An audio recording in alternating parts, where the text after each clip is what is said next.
Welcome, I'm Darren, and I'll be your guide today as I look at 2000 Bowman football cards. When Topps reintroduced Bowman to the football card market in 1998, they did so with a really good model in place.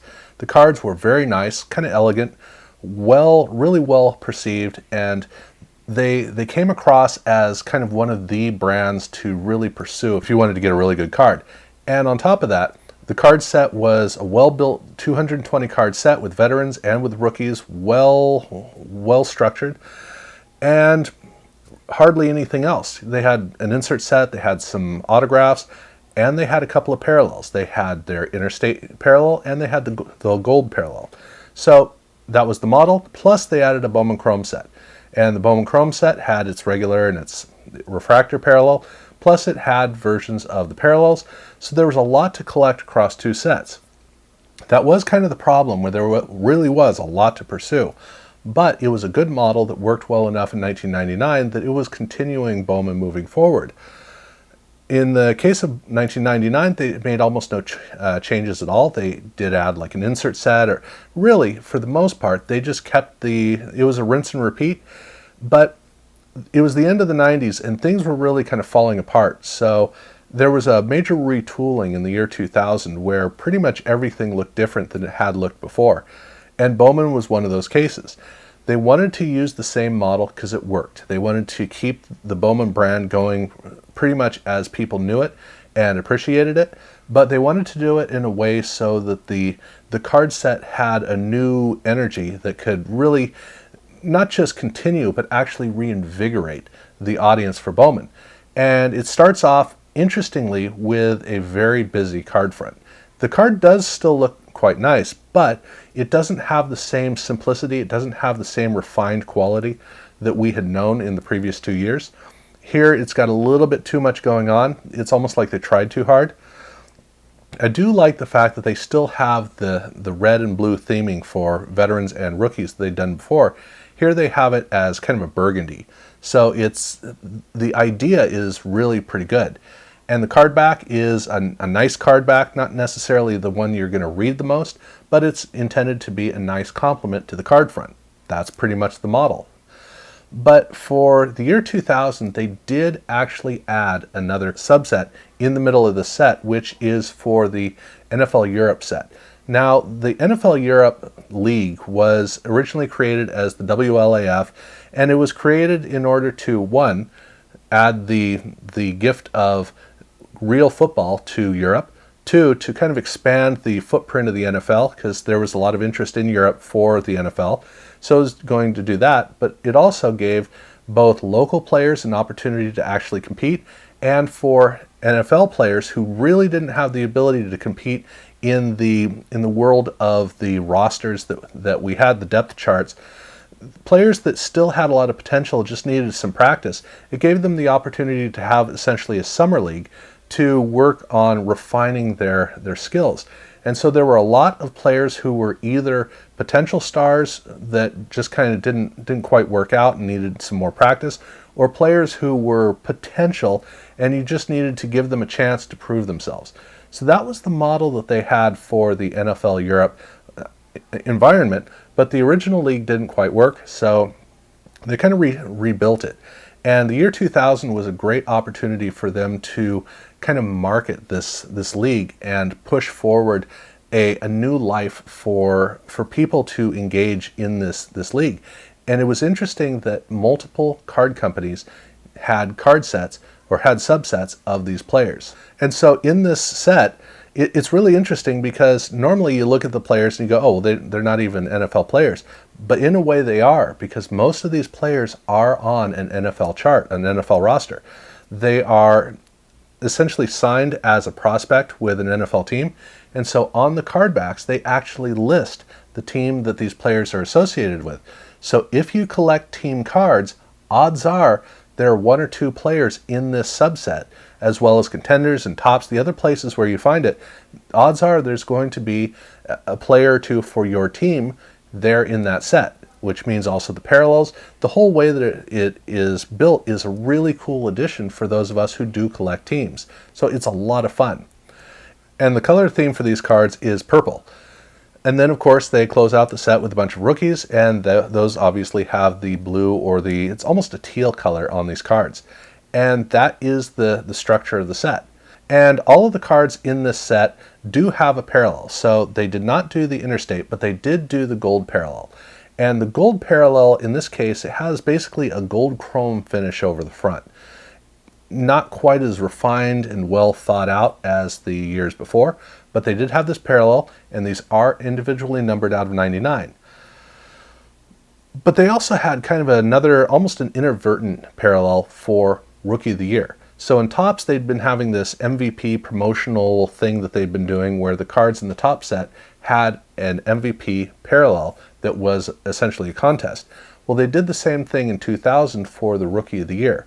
So for all the rookies in the card set, there is a parallel of these cards where it has a big gold emblem that says Rookie of the Year promotion. And on the card back, it is basically contest rules, how you send it in, if you happen to have the one player who gets Rookie of the Year. So this is every card in the main set has one parallel, which is the gold parallel. But for the rookies, they also have an additional parallel, which is this Rookie of the Year. So it makes it kind of fun to collect these. And that was the core to the set. Now, before I go into the inserts, they also made a Bowman Chrome set. Now, the Bowman Chrome set obviously is the same as the regular set, except interestingly, they added some rookies. So it's a bigger set, which is interesting because in Topps, up until this point, it had always been a big Topps set and a small Topps Chrome set, whereas Bowman had been the same size, but now the Bowman Chrome set was actually getting to be bigger than the Bowman set, which is, it's a weird quirk to this card set, but you know, that's what they did. And they also have the refractors. They did not make a gold refractor. So they didn't, this was the first year that they didn't do a refractor version of the parallel, well, either of the parallels in the main set. But some of the rookie cards in the card set, basically players who were exciting prospects that everybody was watching, these cards actually came with the regular Chrome card actually had serial numbering of 499. So there were some of the rookies, there were less rookie cards than the rest. These ones were individually numbered. And the parallel of these are individually numbered out of 99. But a few of these rookies, the first 25 cards of their 499 base Chrome card are autographed. And the autograph logo is actually embedded into the card. So it is an official autograph that you can very clearly tell. Now, these are not rookies that anybody really cares about because 2000 was one of those unusual years where all of the players everybody expected to succeed weren't the players we would remember down the road. Chad Pennington is really the one player who actually did kind of hold up, but he didn't become a superstar. He became a really solid roster player. So that means that the players who were supposed to be really exciting in this card set weren't. So it's kind of weird to look at who the players are who got these very rare cards. But that was the Bowman Chrome set. So now to look at the inserts, this was the one area where this was really a different year. 2000 was really a different year from the previous years because they had a lot of inserts.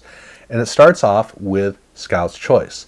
This is the one card set which was available both in the regular packs as well as in the Chrome packs. This has a Chrome finish, but it has a mirror Chrome finish. So Chrome is a term that we like to use in different ways. There's the playoff tech Chrome approach.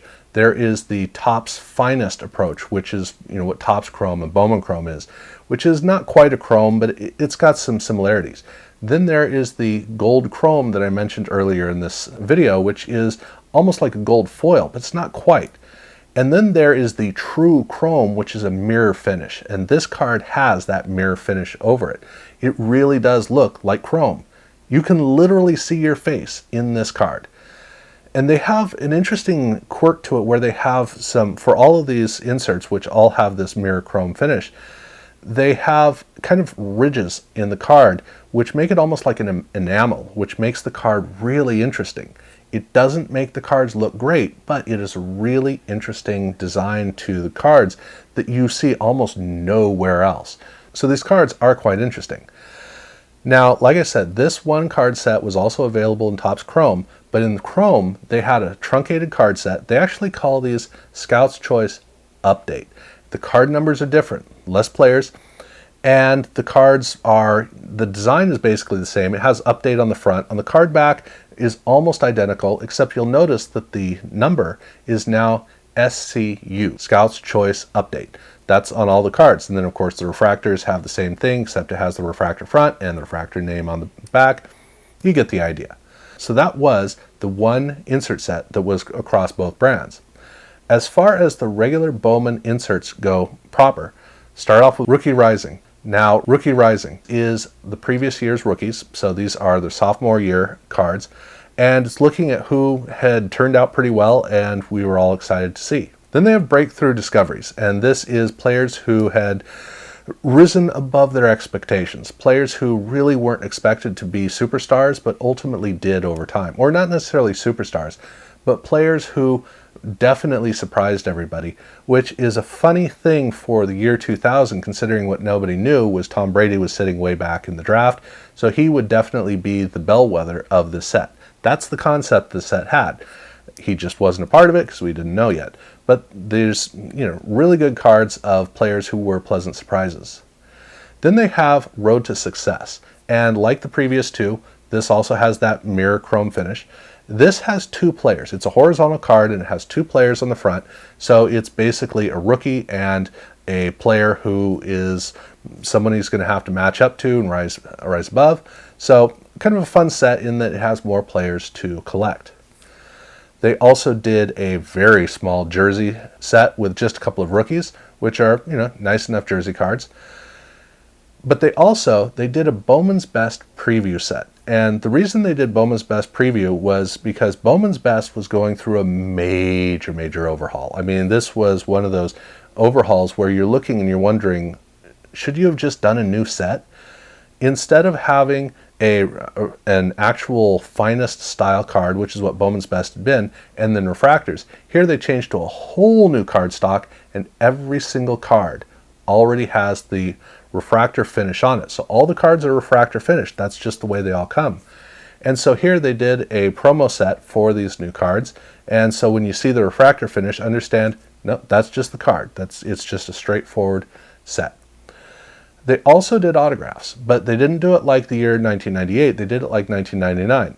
These are very nice autographs. They have the whole background, and then they have a color effect over it, which is a neat treatment, the way the cards come across. But the reason I distinguished 1999 versus 1998 is in 98, every single autograph had three different versions. The colored chrome was different, so every single card had blue as well as silver as well as gold. In 1999, they changed it so that every single player had only one kind of autograph. And each player was one of either blue or silver or gold. Well, here we had the same thing. So we had these really nice autograph cards, and then some of the players had it with the blue foil, some of them had it with a silver foil, and some of the players had the gold foil. So the set is an assemblage of the three different foils, but every single player only has one version of their autograph card. Then for Bowman Chrome, they had 4 insert sets. Well, they had 5. We already talked about Scout's Choice Update. For the regular sets, we start off with Rookie of the Year. And Rookie of the Year is an interesting set in that it is a Chrome set, but there's no refractor version of it. So these are players who had been Rookie of the Year, and it's basically looking back, it's kind of like an update of where they are now. So these are modern shots of the player, but the card is themed around the fact that they had been Rookie of the Year at one point. So, straightforward card set, and so weird that they don't have a refractor version. Then they have by selection, and by selection is basically looking at a recent rookie and a not as recent rookie, selection by selection by selection, and all these cards do come with a refractor. So thank you. That makes me feel a lot better. Then they have Groundbreakers, and this is what you would expect. Now these are really nice cards. I like the finest type of a design in these cards. They look really good, obviously with the refractors as well, so it has the parallel. And then it has Shattering Performers. And Shattering Performers, yeah, I'm not a big fan of these. They're way too busy. The player completely gets lost in the card. And no, the refractor does not help with these. and that was Bowman for 2000. So they took a very simple, straightforward card set and they made it not convoluted. Well, they got it pretty close to convoluted, but that was what we were going to be looking at in the new millennium, is adding more layers and more stuff to kind of make up for the fact that we weren't collecting sets the way that we had in the past. So this was breaking out into an era where we were going to be constantly exploring how, more than anything else, how parallels and autographs and serial numbering would interplay in various ways to make these card sets more interesting. So Bowman here, this was kind of a frenetic mess of a card set, and it's interesting to see the evolution that it went through. Now, the year 2001 is obviously a chip off this old block, but this card set looks more like, it seems more like the previous 2 years than what would come before, but it definitely sets up the future, which I'll be looking at in the future. In the meantime, if you haven't had a chance to see the other videos like the previous two, or really, if you haven't explored my videos yet, I've been covering tons and tons and tons of card sets, really getting into it. So make sure that you've checked those out if you haven't, and subscribe if you haven't done so already. And yeah, thank you very much for watching.